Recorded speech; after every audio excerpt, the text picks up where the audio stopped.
Okay. What are we calling this one? I honestly don't know. Yes, sir. That's what it should be. It should be a spaceman, you say. Spaceman, you see? There you go. Spaceman, you say. Spaceman, you see? Only if you have like a cigar and you're going, ew. Yeah, I mean, you need like a cigar and like... But not like even a cigar. Not like a water pipe, like a tobacco pipe. Oh, yeah. And yes, sir. That was me puffing a water tobacco pipe.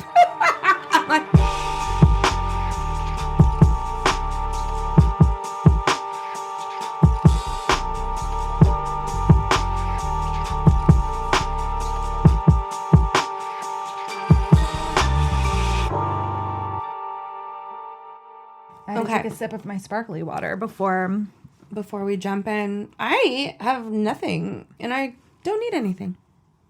Look at you go. I know. Well, this shouldn't be a really, this should actually be a pretty quick one. We've said that before. But and then we gone have a tendency longer. to drag things out. It's kind of what we do. I know. That's fine. I'm not in a hurry, if that makes any, Me neither. Okay. I mean, now that Tommy took the kids to Taekwondo.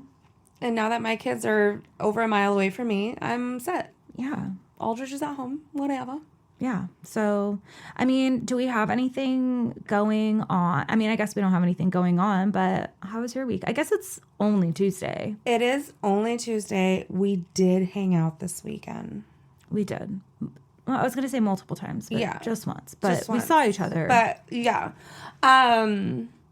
Nothing really is crazy. Like, work is going really well. I think I'm just, jazzed on that. So I can just, I'm finding my groove. Mm-hmm. So it's like a positive domino effect on the rest of my well-being. Yay. Yeah. Yeah, we did get together on Sunday and we had pizza and watched the football game and then got in jammies and... Oh. Can I tell you my favorite drink of the night on Sunday? What? My hot cocoa and Bailey's. Yeah. It was just so good. Dangerously good. Always good. Only had one, though. That's kind of where I belong. No, that was so much fun, though, on Sunday. Yeah. I swear, that's when it happens. That's when the fun shit happens, is an impromptu. And it's always on a school night. I know. And we always pay for it. Why do we do that to ourselves? I don't know. I paid for it so hard. My kids were so late to school the next day. Yeah, mine weren't, but I paid for it that night because Shepard never surfboards. Oh, yeah, he did. And he went full surfboard. He went not flat, but... Jack went surfboard later, though. Oh, he did? Yeah. Not that I want that for you. No, but it just, they were both on the same level. Yeah. I think it was a lot of overstimulation and a lot of fun that had to come to an end. Yeah. So they were like, bleh. Yeah. But you were so nice. You were like, hey, I can pick you up. And you took Shep to the recital yesterday, which was super cool. Harper's first recital. It was that so is cute. So sweet. Christina turns off all the lights and then they do the spotlight on the stage. And the second the spotlight went on, I swear that you could see the star come out in her. She just all of a sudden did I'm a star. And oh my God, I love that. And she was hamming it. I love it so much. So she didn't freeze at all? No. I think that she was blinded a little bit because it was really bright because I saw her blink a little bit. Yeah, but she was loving it. And you know what? It's sort of happy accident. When the light is shining on you that much, you can't see what's out in the audience. No. She kept trying to see. Oh. Because Jade and Shep and Mark and Jade were all off on the side. So she'd Oh, that's so sweet. It was so cute. She probably felt so special. I know. It was more fun going to her recital than it is going to my own kids. Isn't that funny how that happens? Honestly, I get it. Ridiculous. But yeah. So that was sweet of you to do that. Because then I was thinking, you have a million things that are going on. It was easier. I know. Isn't that so nice when the boys absorb each other? I know. I tried to explain that too. Somebody was like, that's nice that Jenna can just take Shep at any time, blah, blah, blah. I forget who was saying it, but I was like, oh, it's nice for the both of us. Yeah. Anytime those boys are together, it's nobody else in the world exists. Yeah. So easy. Okay. Well, we'll get into this because I don't know. Let's get things moving.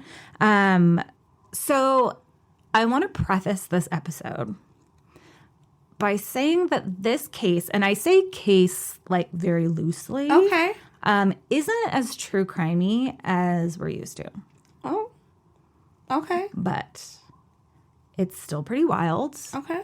And if it like were future me, I'd almost think that this actually might be, at first, I was just thinking, oh, this is like a Christmassy situation. But it's almost like essential listening, the entire situation. What is that, essential listening? Like, it will be one of, like, when we say, like, these are what our essential episodes, I think this one might be it. Ooh. Because it'll help explain a lot of the other episodes. Okay. And there's, like, kind of a lot of weird tie-ins, and I really didn't mean for that to happen. But it just did. Again, it's another UFO cult, which we've done quite a few. Yeah, we have. Recently. And it wasn't, I knew it was a UFO cult, but I didn't realize that they also subscribe to a lot of the other things that the other cults do. Oh. So, well, yeah. Anyway. The worlds are colliding. All the world. I think that that's just kind of always the nature situation. Yeah.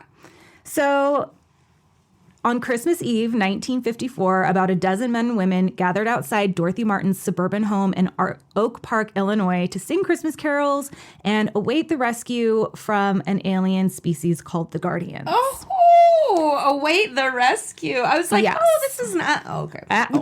So they had received a message of an impending flood that would wipe out humanity, and they were coming to save those who were true believers. So they were out there like singing, celebrating, waiting to hitch a ride on what they thought it was a saucer, like a typical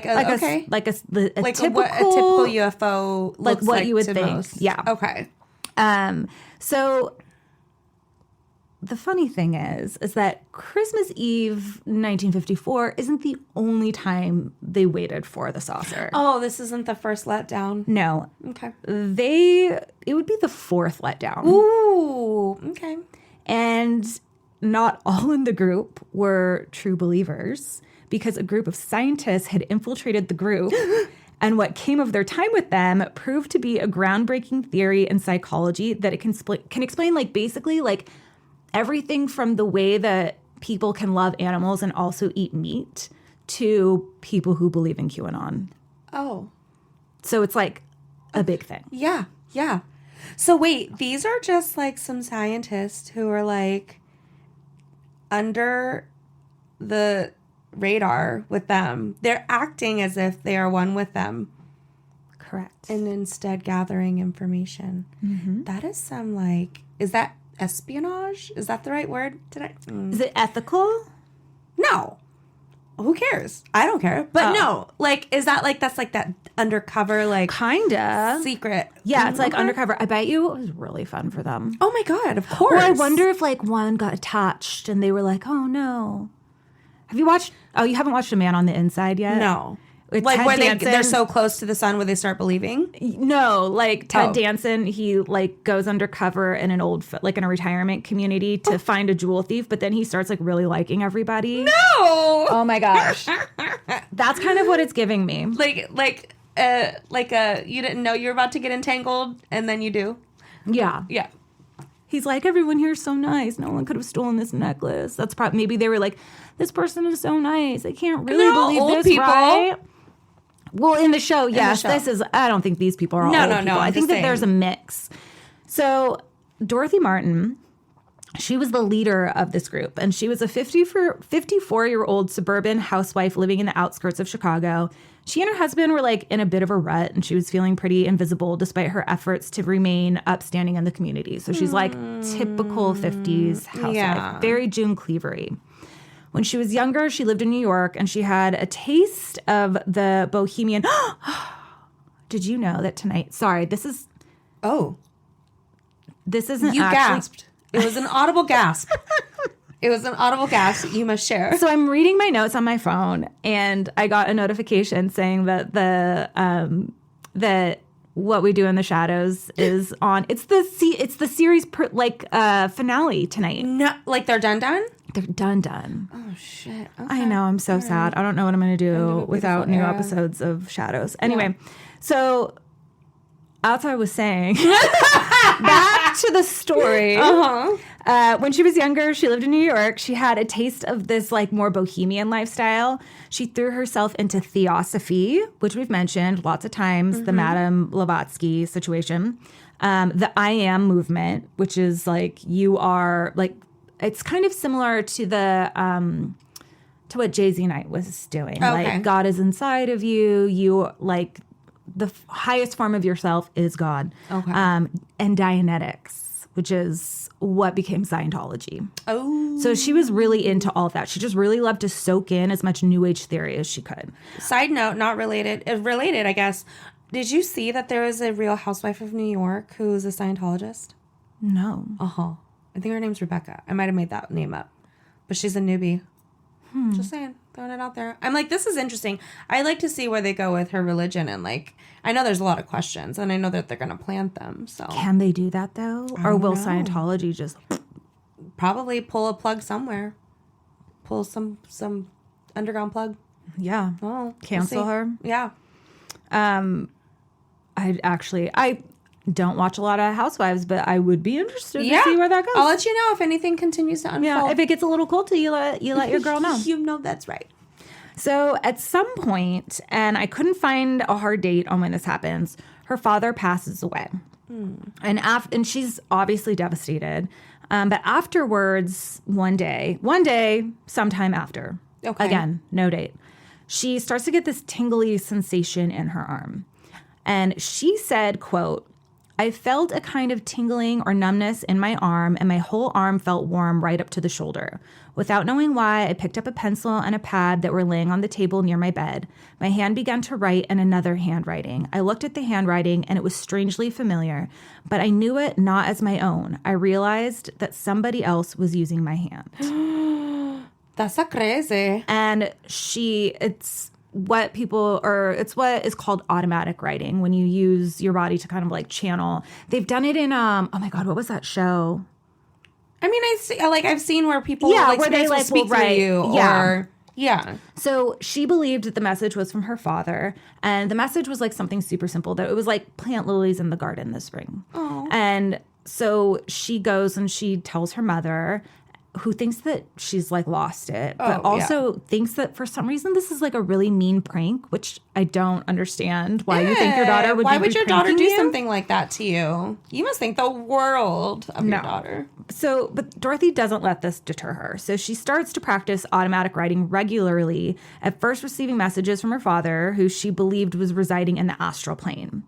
According to Dorothy, the astral plane was populated with all types of beings with different levels of spiritual vibrations. The higher the vibration, the more advanced the being. Mm-hmm. So soon she starts communicating with like higher evolved beings. Okay. And one of them is named Sananda, who was the spirit of who was Jesus on earth. Like it was the manifestation of whoever Jesus was on earth.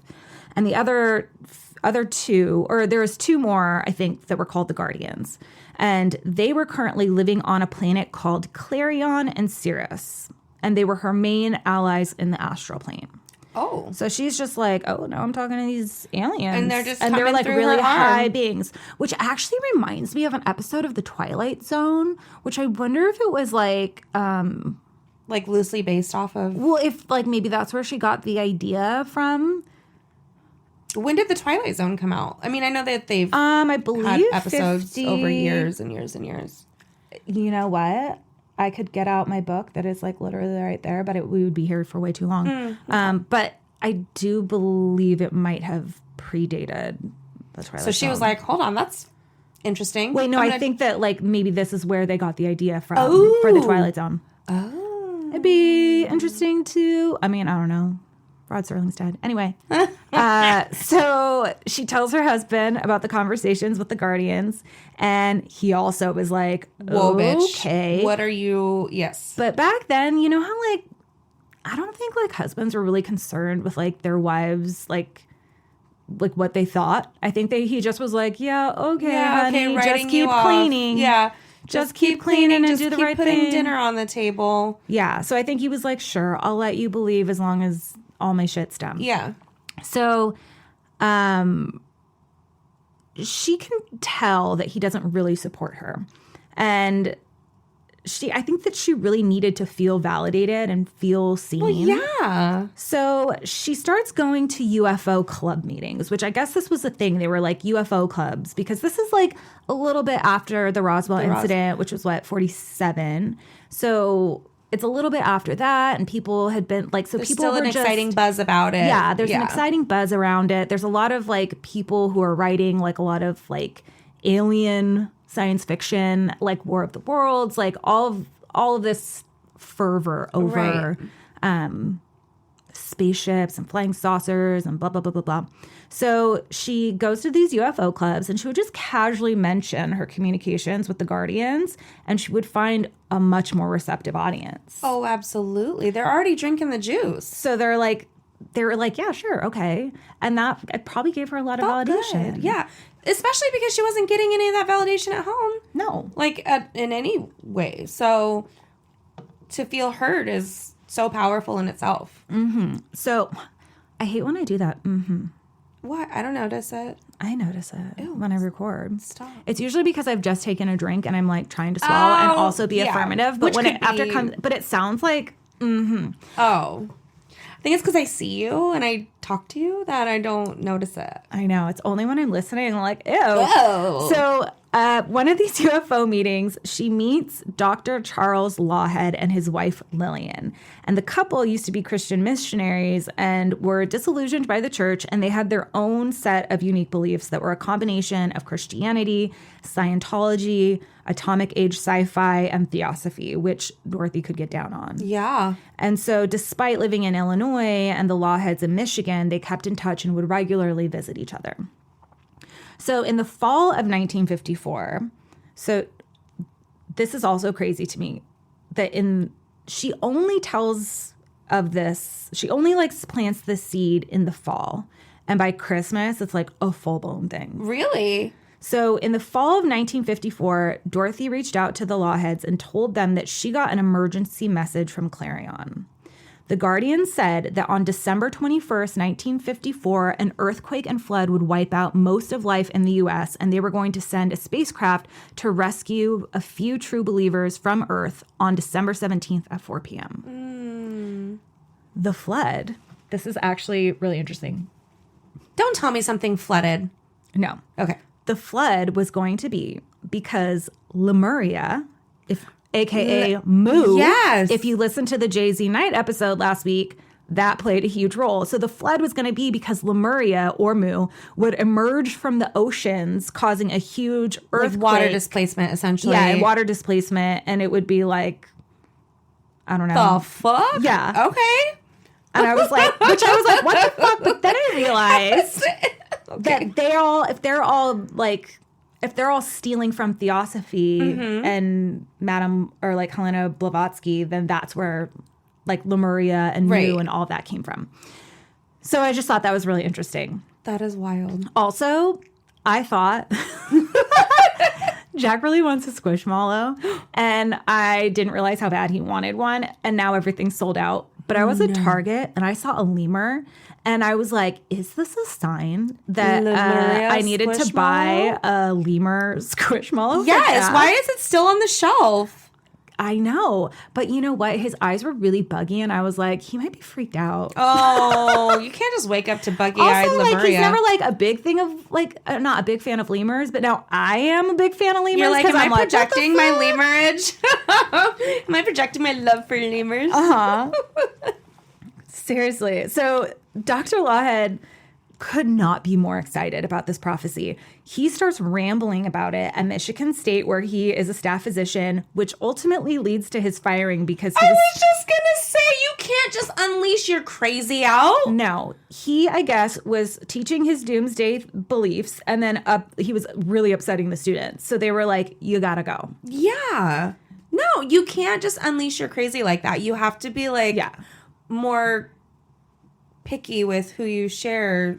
Yeah. Well, also, this is also weird, is that Michigan State, I guess, said that they asked him to resign. And he was like, no, I was fired. But like, you should have been fired. You should have said, yes, we fired him. I don't know why you're being so kind. Yeah. That's weird. No. So he was also a part of a group called the Brotherhood of the Seven Rays, or the Seekers, which was this kind of theoretical like UFO fan club. Okay. But they went from this like, oh, I think we believe, and these are my theories, to like full on this is reality group for the rapture. Oh, geez. So Dorothy was very apprehensive about inviting too many people into their group because she was afraid that she was going to look stupid. And she was like this 50s housewife. She wants her reputation to be intact. She really cares. She really cared. Right. Which is actually like kind of the opposite of almost every cult leader that we... And I honestly, I don't know if I would call the Seekers a cult. Mm-hmm.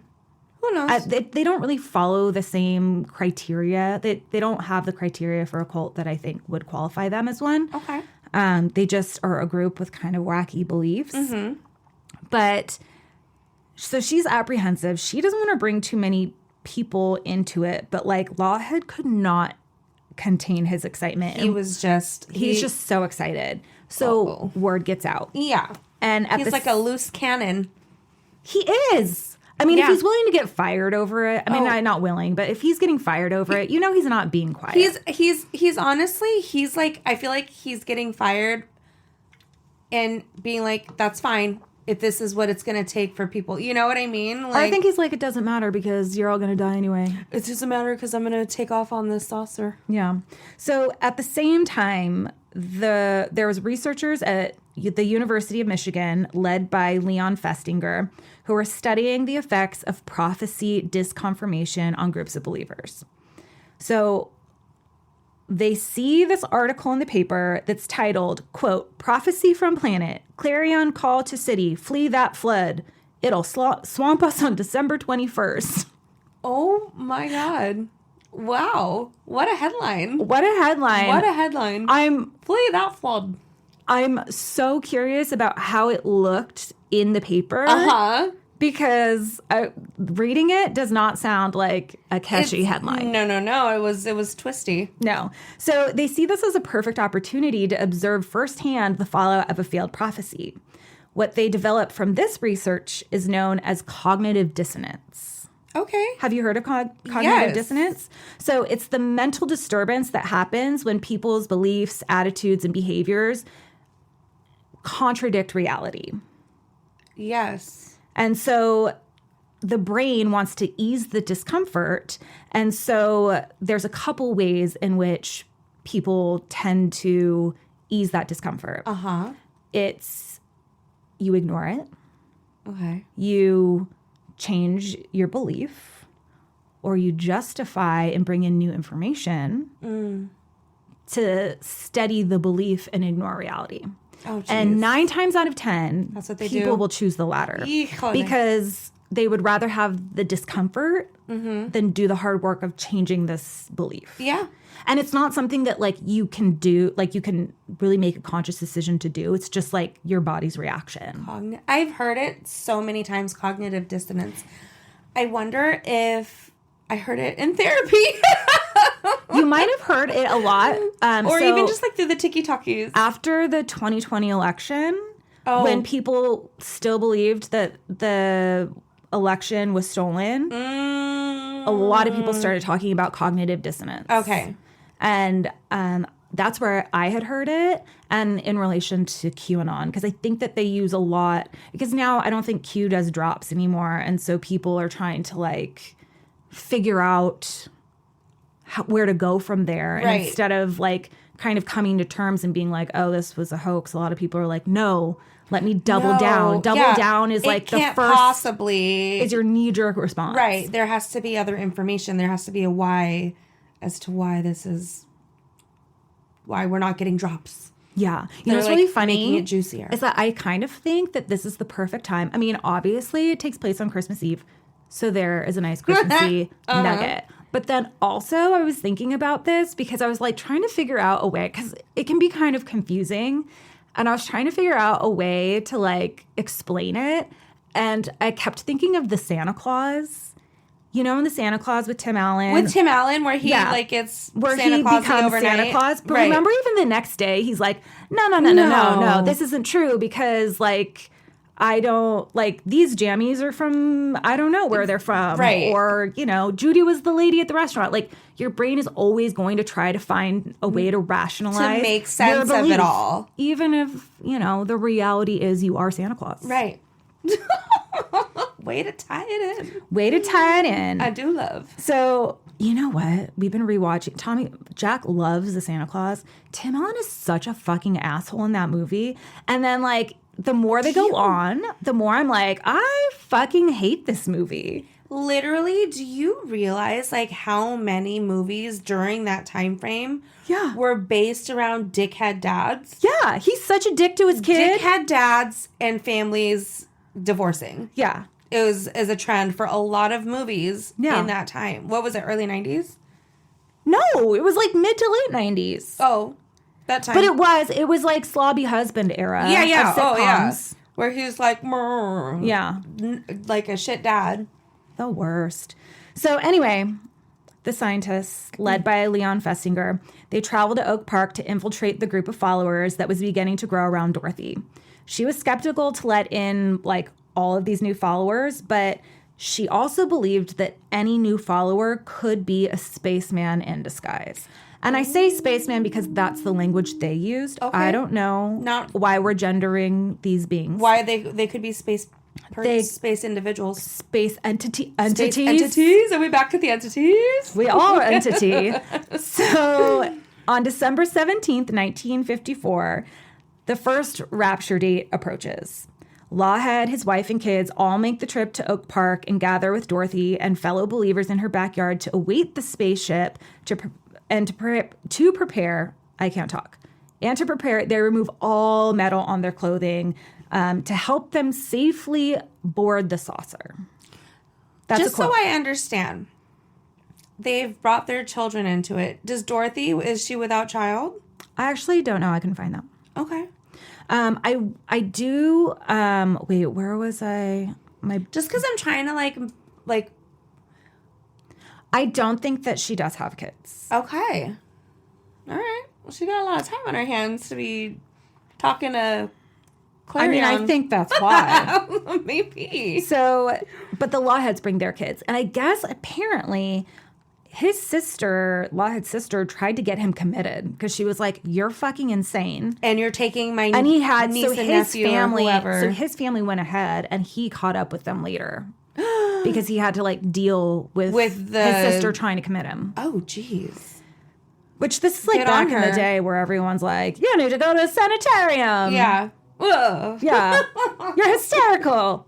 So. Yeah, so to prepare for this, they remove all the metal from their clothing. Okay. And like one woman, she's like ready, and then someone was like, your bra, the underwire in your bra. And she was like, I took the bra off, and then I was really worried that we weren't going to get picked up because I had metal fillings. So she was freaking out. Okay, I literally was like, so she pulled her teeth out. No, I freaked out just now. I was like, oh my God. She did not pull her teeth out. Okay. So just before 4 p.m., Dorothy receives a call from someone identifying themselves as Captain Video from outer space. Oh. And he's like, I'm on my way. Get ready. Real original, too. Captain Video was a children's television show at the time. Oh but God. This is why I think she didn't have kids. It's because she didn't know. Yeah. Yeah. So the whole group questions the authenticity of the call, but they're like, well, I mean, they are coming and we do need to get ready. So, right. I mean, even if it's a hoax, then, I mean, he's right. We should get ready. Yeah.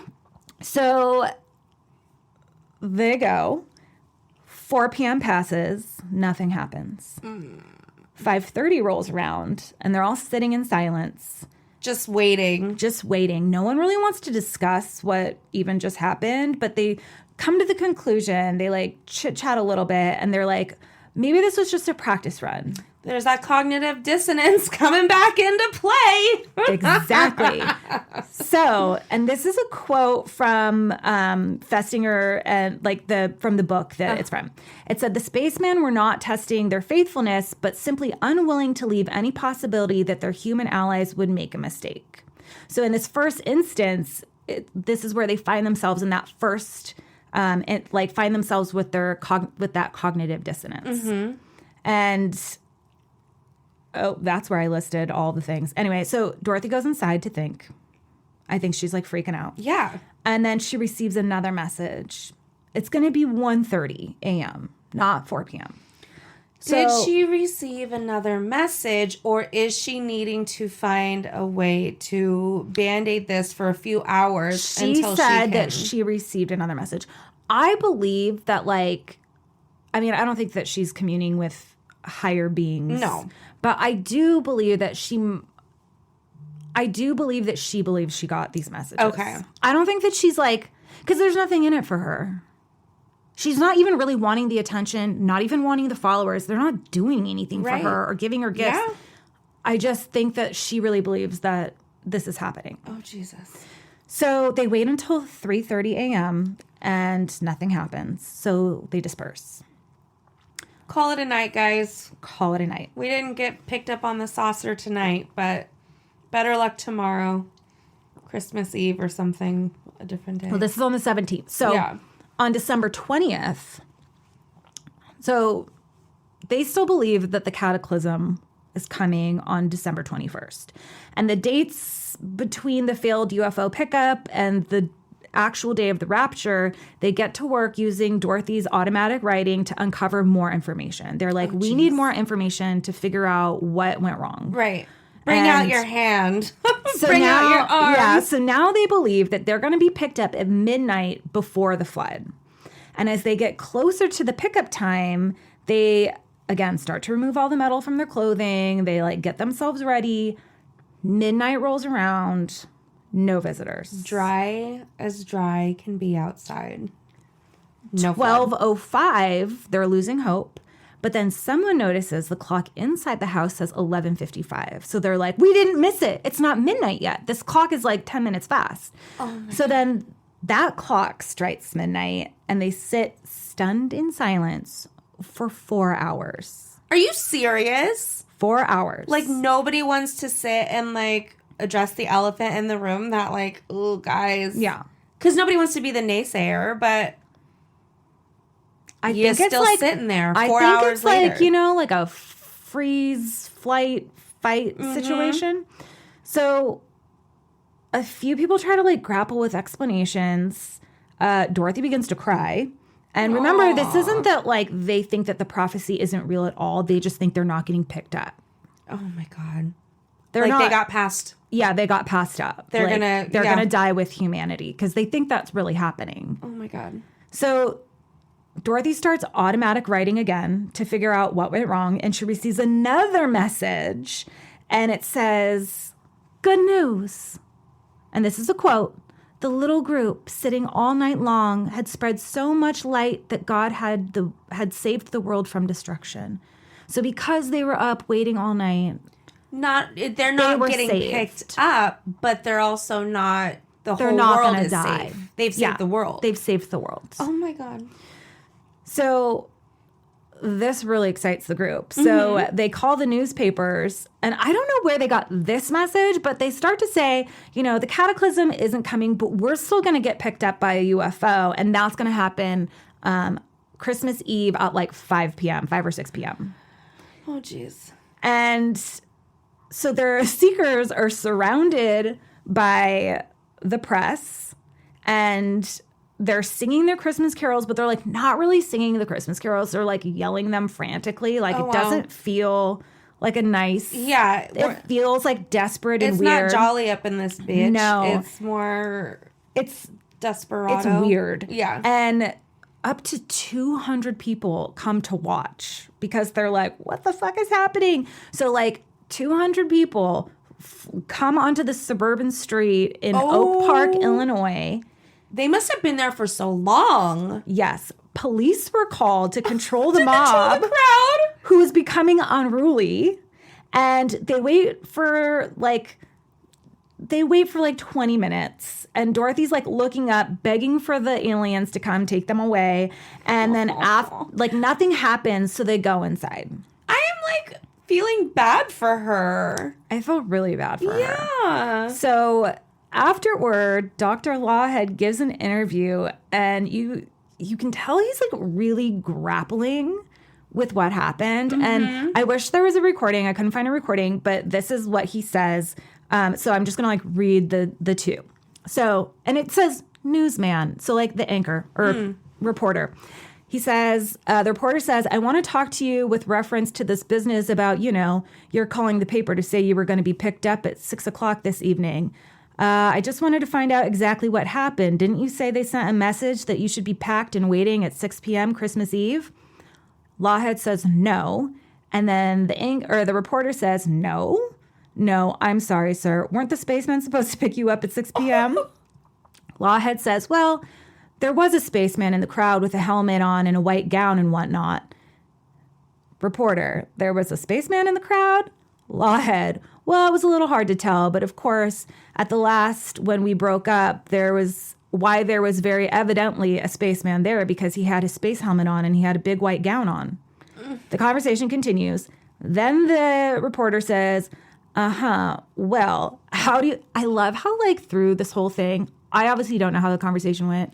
But you can hear it. You can hear it. I can hear the patronizing tone. And you can tell that that old 50s voice too. Well, how do you account for the fact that they didn't pick you up? Lawhead says, yeah, you sure say. Well, as I told one of the other newsboys, I don't think a spaceman would feel very welcome there in that crowd. Reporter, oh, a spaceman wouldn't have felt welcome there? Lawhead, no, I don't think so. Of course, there may have been some spacemen there in disguise, We couldn't see. I think that's quite possible. Cognitive dissonance. That is wild. That is one way to make. So his thought is that they were there and they were like, I don't feel right about this. There's too many people, and then left. And they left. It wasn't suitable. The area wasn't suitable. Yeah. Too many people. Too much stuff was going on.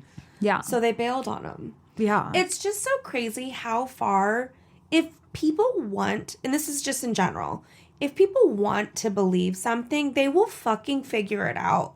They will reach till you can't reach. They will Gumby their asses to something that barely might make sense. Just sense is scratching the surface. Yeah. And that's enough. Yeah. To make it real for them. Oh, and then you sound crazy, but I mean, makes sense to him. Yeah. So they're still trying to really wrestle with this huge hit to their belief system, right? Right. They are in this full, I don't even know if it's right to say they are in cognitive dissonance, or they have cognitive, or they're displaying this cognitive dissonance, right? Where they're trying to figure out what the fuck is happening. And I lost my spot in my notes. But not only did this just fucking happen, and that is a bruise to their mindset and their, what they think to be true. It's happened in front of people. Yeah. It's more public. Yeah, which I think that's really what I think Lawhead was like, I don't give a shit. I'm just going to go out there. But I think that was really hard for Dorothy. So while still trying to wrestle with this huge hit to their belief system, someone associated with Festinger and his researchers shows up on Christmas Day to Dorothy's house. And Dorothy and Lawhead believe that he is a spaceman in disguise. So they give him this seat of honor at the head of the dinner table. And they're just grilling him, desperately searching for the next instructions from the Guardians. They are and then she would be left alone with him and she would be like, we're alone. Just tell me what you want me to do. Yeah. Just tell me to do. What do you have to tell me? Oh my God. Who was this person though? He was just like an intern or something that was coming to It's what the fuck is happening? So disappointed, followers began to trickle back to their own homes. On December 26th, I guess this is a little true crimey, a warrant was issued for Dorothy's arrest for inciting a riot and corrupting minors, because I guess she had been spoken to kids in the neighborhood about spaceships. Oh no. And I bet you all the parents are like, who's this girl? She's making it weird. So the sheriff dropped the charges because Dorothy's husband agreed to send her to a psychiatric hospital. Don't know if she actually went. That is so crazy. It's the husband, it's fine. The husband can take care of it. Send her away. Yeah. He's it's old boy club shit. It's weird. In this case, it worked out for Dorothy, but normally it does not work out for women. Right. But so Dorothy never gives up on her belief. So she never gives up on her belief in the Guardians and goes on to found the Order of Sananda and the Sanat Kumara. That's another guardian she communed with. And she changed her name to Sister Phaedra. Now, if you recall, a handful of episodes back, like 4 episodes back, I had mentioned that the lady that kept the Fountain of the World, Krishnaventa's cult, going was named Sister Phaedra, and that she had gone on to create the Seekers. I had read that in multiple sources, and after researching, I don't think that that's true. Yeah, I feel like that would have come up a lot more. She would have come up Dorothy. A lot more. It would have also, the timeline doesn't pan out. Like, even though they're both kind of like doomsday cults, the timeline doesn't work. Right. That lady's first name was also Dorothy. And so I think that's why, there's two Dorothys going as Sister Phaedra. Yeah. And I think that whoever wrote the other articles, they were just like, it's they were like, person. It must be the same person. But I actually don't think that they are the same person at all. So in 1956, Festinger and his team published When Prophecy Fails, a social and psychological study of a modern group that predicted the destruction of the world. And it's a book about their time with the Seekers and introduced the concept of cognitive dissonance. They maintain in their book that, quote, a man with conviction is a hard man to change. And then often at times it may be less painful to tolerate the dissonance than to discard the belief and admit one has been wrong. The group of researchers did receive criticism for their methods. By infiltrating the group, they contaminated the findings, and the group could have influenced the outcome of their study. So it's not like clean. You know what I mean? I don't think that they were over there. I mean, who's to say? I think that it's just anyone. I think anyone could come up with criticism about anything. I don't think a psychological study like that could fly now, but I don't think. I think that because they're not studying like the outcome, right? They're only concerned with the people's feelings at the time, right? So I don't think that they're encouraged. Interesting. Yeah, I don't know. I feel like who's to say? I know that things weren't like there weren't hard rules because of the undercover of it all, but So cognitive dissonance is often used to describe followers. I think we talked about this at the beginning. Followers of QAnon, Trump supporters following Joe Biden's win in 2020. And then also they use it a lot for like explaining why like smokers continue smoking even they know smoking is bad for you. There's like justifications, or why we love animals but continue to eat meat. There's like all these different. So we experience cognitive dissonance like every day. Yeah. For any which reason. Right. But it's just kind of interesting that it all came from this like one weird UFO cult. How I feel like I have some people in my life, and maybe like at a distance now, but I'm like, they're cognitive dissonant. They're like masters at that shit. To make like any reality they want to be real or to justify things. Yeah. That's fucking crazy. I know. That's wild. I feel like this is the first time where I'm like, okay, no essay. Cool. I like it. Yeah. No, like there's no deception. They're not trying to pull people in. They're just somehow bumping into, like, through, whatever, finding people who happen to believe in the same shit that they believe in. Yeah. I feel bad for them. I do feel bad for them. You know what's funny? I've always, like, wondered, like, what happens when these dates come, Yeah. And nothing happens. And because I remember... I think we were recently talking about Y2K recently. And I was like, I thought it was like stupid, but a part of me, I was also a teenager. My prefrontal cortex was not fully developed. Right. But a part of me was still scared that it would. Because of the what if. This doesn't make any sense, but like. And I was so relieved, but like the people that thought that, because there was people that were like, it's over. Had shit. And then they were like, it's next year. It's the year 2000. And then, I don't know, there's those weird, like, do you ever see those RVs that have shit all over them? Like all the antennas and they're like, end of days is coming on this date. Oh, but like, yeah. But the day we'll has passed see, like, long RVs. ago. We'll see, like, It was old 2012. bands. Yeah. So I'm always, like, so curious about people like that. But no, this was kind of a great one because it wasn't very insidious. And it was a good way to, like, jump into the holidays. But I think that this was so good because this kind of explains literally every single cult. Yeah. Because we're always like, how are these people believing this? What are they doing? How? And goes to show, when you want to believe something, you'll make it happen. You'll make it happen. All right. Well, nice little palate cleanser. What do you mean? I'm into it. I feel like we don't need a palate cleanser. You're just going to, like, move into the holidays not feeling, like, so fully depressed. Right. But maybe you're, like, now you're armed with a little bit more info for that family dinner that you've been dreading. You'll be like, oh my God. Cognitive. Oh, my God. Do you know how many people are going to... Yes! We've given people, like, a tool. Yeah. See, that's what I said. Essential listening. Essential listening at its best. I came in here never hearing essential listening in my life until today. You never heard, just like an essential episode, like an essential. No, like a greatest hits. Yeah. They're essentials. Greatest hits. I mean, yeah. But Criterion Collection. I don't know how this is going to turn out. Actually, don't Criterion it, but. No, I don't know. I like it. What should we call this one? We didn't have too many jokes for this one because it was too interesting. Honestly. Sorry, Dorothy, that you weren't abducted. I know. Better luck. Better luck next life. Better luck next.